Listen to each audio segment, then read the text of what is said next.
donc de voir pour l'année prochaine s'il peut participer à nouveau. Voilà quoi. Il restera quand même le plus jeune auteur de l'année prochaine.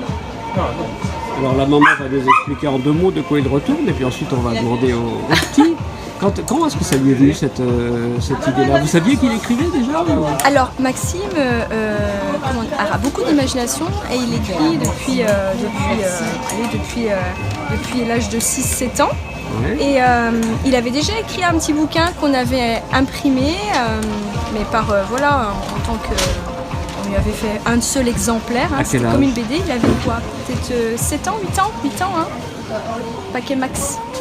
Et voilà, donc pendant le confinement, il a écrit un récit, donc il ne nous l'avait pas forcément dit. Et puis voilà, au bout de 2 mois, donc il nous a montré le texte qu'il avait écrit. Et voilà, quand on l'a lu, je me suis dit, mais waouh, il y avait vraiment une histoire inspirée en fait de...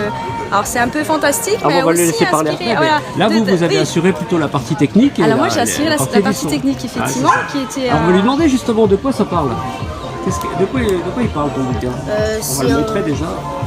C'est un garçon qui s'appelle Jack et il menait une vie paisible jusqu'à ce qu'il y ait un événement paranormal et du coup il faut le découvrir dans le livre.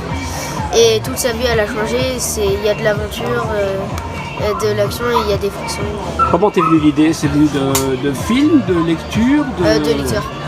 Ah ouais, c'est bien, super. Tu prépares un tome 2, j'imagine. Hein? Oui. Bon, super. T'es contente de ton salon? Oui, c'est génial. T'as tout vendu, on dirait? Presque. Il en reste 4.